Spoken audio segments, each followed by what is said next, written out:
Guys, Maharashtra में एक इलाका आता है जिसका नाम है कोंकण। एंड गाइस, ये जो कोंकण इलाका है ये बहुत ही ज़्यादा प्रिटी है, बहुत ज़्यादा खूबसूरत इलाका है। यहाँ के माउंटेन्स खूबसूरत है, यहाँ के जो नेचर आपको देखने मिलता है खूबसूरत है, जो यहाँ पे झरने हैं, वाटरफॉल्स है, वो यहाँ पे इतने खूबसूरत है। लेकिन यहाँ की जो हॉरर स्टोरीज है ना गाइस, वो सबसे ज़्यादा खौफनाक है। आपने कभी ज़िंदगी में नहीं सुना होगा ऐसी खौफनाक कहानियाँ जो कि इस कोंकण इलाके में बेस्ड है। लाइक हम लोग बचपन से ये सुनते हैं कि राजस्थान में है, भानगढ़ फोर्ट में है, कुलधारा विलेज में है, या फिर गुजरात का डुमस बीच हो गया। लेकिन महाराष्ट्र के कोंकण इलाके जैसी खौफनाक कहानी आपने सीरियसली नहीं सुनी होगी। यहाँ पे ना ही सिर्फ भूत प्रेतों की कहानियाँ आती, पंचतंत्रों की कहानियाँ तो यहाँ पे लाइक ऐसी है नहीं, सारी कहानी एकदम रियल होती है यहाँ पे। लेकिन जो काले जादू की कहानियाँ ना, वो यहाँ पे सबसे ज़्यादा खतरनाक होती है। एंड गाइस, ऐसी ही एक कहानी है भूत प्रेत की, जो कि यहाँ पे बहुत ही ज़्यादा फेमस है। एंड गाइस, मुझे ऐसा लगता है कि ये पूरे कोंकण इलाके का one of the most haunted stories में से एक है, one of the most horror stories literally. ये कहानी एक गांव के बारे में है, जहाँ पे शहर से एक लड़की गई थी और उसके साथ यहाँ पे ऐसे ऐसे दर्दनाक खौफनाक हादसे हुए कि वो दोबारा इस गांव में मुड़कर भी कभी नहीं देखी। क्या हुआ था उसके साथ, वो सब आपको आगे पता चलेगा। बताया जाता है कि यहाँ पे एक आत्मा रहती है जो कि इतने ज़्यादा गुस्से में, इतनी ज़्यादा आग बबूली है कि वो किसी की भी जान लेने के लिए एक पैर पे खड़ी है।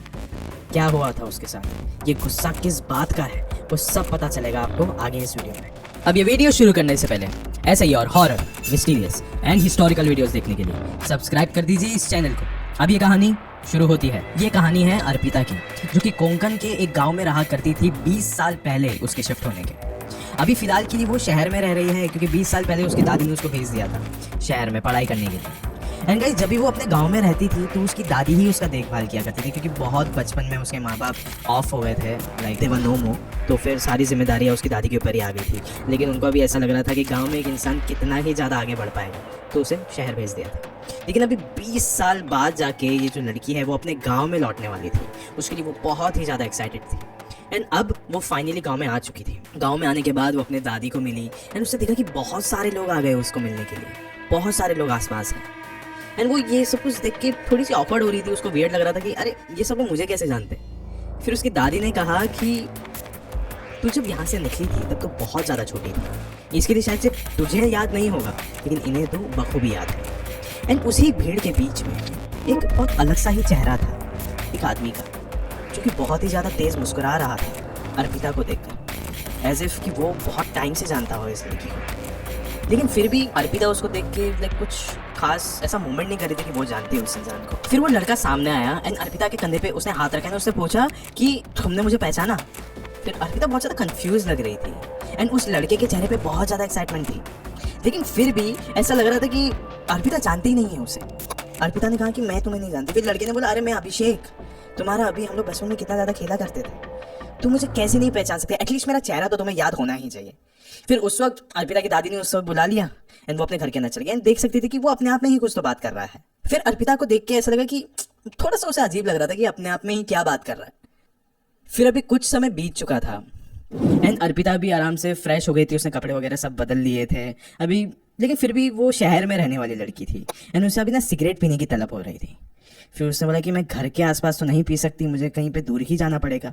फिर वो जैसे ही घर से बाहर निकली, उसने देखा कि वही लड़का ठीक उसके सामने ही बैठा हुआ था। अर्पिता भी उस लड़के को देखकर उसके नज़दीक चले गए एंड अभी ना उसने अभिषेक को ऐसा बताया कि वो उसे बहुत अच्छे से जानती है, क्योंकि शायद से वो उससे कुछ फ़ायदा निकालना चाहती थी। कैसे, मैं आपको बताता हूँ।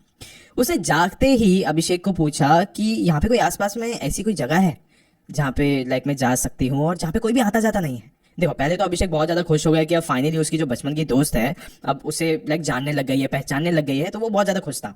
एंड उसने अभी थोड़ा सोचा एंड कहा कि हाँ, हमारे गांव में पास में ही एक अंधेरे वाला जंगल है, लाइक जहाँ पे कोई भी आता जाता नहीं है, चाहे सुबह हो, दोपहर हो या शाम हो, और रात में तो बात ही मत करो। फिर उस लड़की ने कहा कि चलो फिर जाते हैं हम लोग। अर्पिता ने कहा लेट्स गो। फिर उसके बाद अभिषेक अर्पिता को उस जंगल में लेके चला गया एंड वहाँ पे लेके जाने के बाद जैसे ही अर्पिता ने देखा कि आसपास कोई भी नहीं है, तो उसने जल्दी से अपनी सिगरेट बाहर निकाली और उसे लाइट किया। ये देख के अभिषेक बहुत ज़्यादा अपसेट हो गया था, एकदम गुस्से में आ गया था कि अर्पिता तुम ये करने के लिए यहाँ पे आई हो, लाइक मैं बिलीव नहीं कर सकता इस चीज़ को।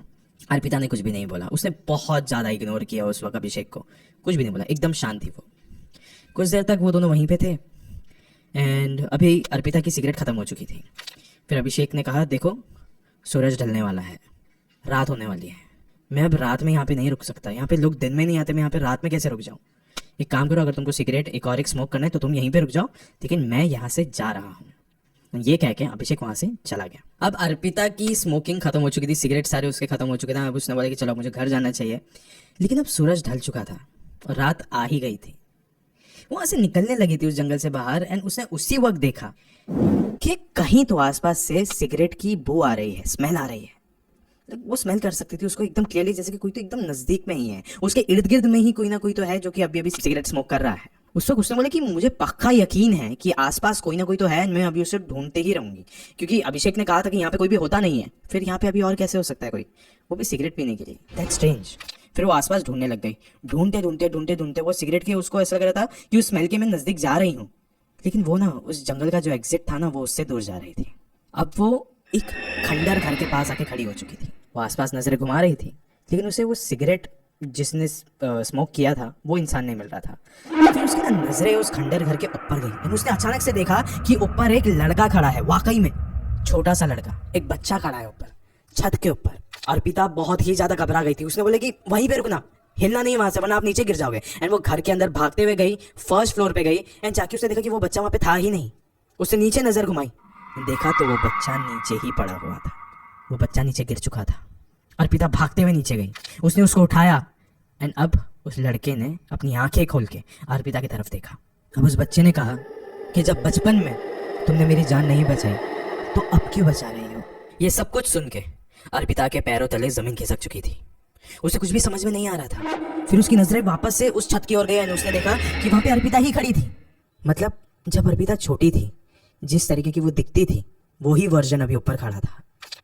अर्पिता सोच रही थी कि मैं तो यहीं पे हूँ, एंड ये लड़की मेरी जैसे कैसे दिख सकती है, ये सब कुछ क्या हो रहा है। देखते ही देखते वो कुछ कर ना सकी, लेकिन वो लड़की का पैर फिसल गया, एंड वो भी नीचे आके गिर गई। जैसे ही वो लड़की नीचे गिरी, अर्पिता को एक फ्लैशबैक आया एकदम झटके से, कि मतलब शायद से मैं यहाँ पे नीचे गिरी थी, मेरे सर पे जो चोट आई थी इसके वजह से मुझे कुछ भी याद नहीं है, मैं किसी की शक्ल नहीं पहचान पा रही हूँ, ये सब कुछ मेरे साथ क्या हुआ था इतने सालों पहले मैं वो नहीं पहचान पा रही हूँ। फिर उसकी नजरें थोड़ा साइड में गई तो उसने देखा कि कोई तो इंसान चलते हुए आ रहा है। ये कोई और नहीं, अभिषेक था। अभिषेक चल चल के उसके नजदीक आ रहा था। शायद से वो थोड़ी खुश भी हो रही थी कि शायद से कोई इंसान है यहाँ पे अब मेरे सपोर्ट में। फिर उसने उसके हाथ पे कुछ फील नहीं हो रहा था, उसने देखा अपने हाथों की तरफ तो उसने देखा कि वो जो छोटा बच्चा था वो गायब हो चुका था। फिर उसके बाद जो अभिषेक चलता हुआ आ रहा था, उसने बोला कि वो जो बच्चा तुम्हारे हाथ में था ना, वही मैं हूँ, मैं ही हूँ वो बच्चा जो यहाँ पे फिसल के मर गया था।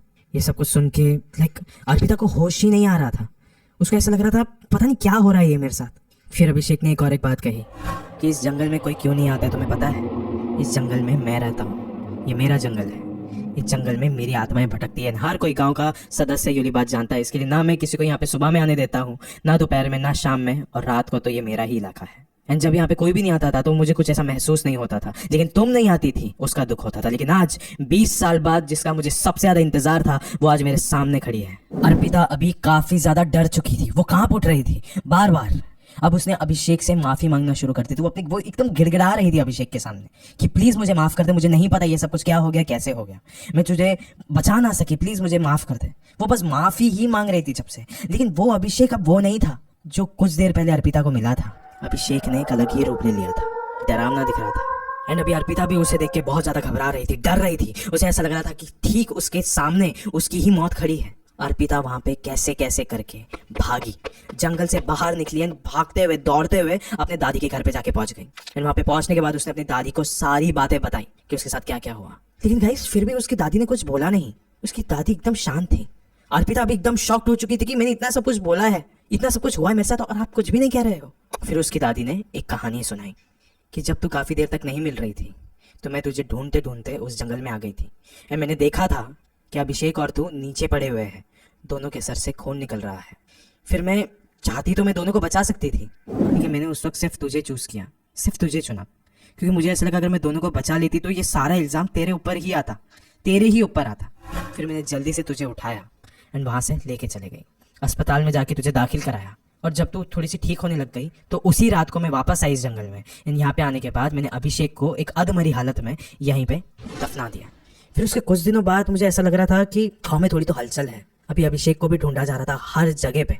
मुझे ऐसा लग रहा था ये इल्ज़ाम वाकई में तेरे ऊपर आ ही जाएगा, क्योंकि उसके मौत के जिम्मेदार कोई और नहीं, हम दोनों ही थे। तो मैंने जल्द से जल्द कुछ भी होने से पहले तुझे इस गांव से निकाल के शहर में भेज दिया पढ़ने के लिए, ताकि तू सेफ रहे वहाँ पे।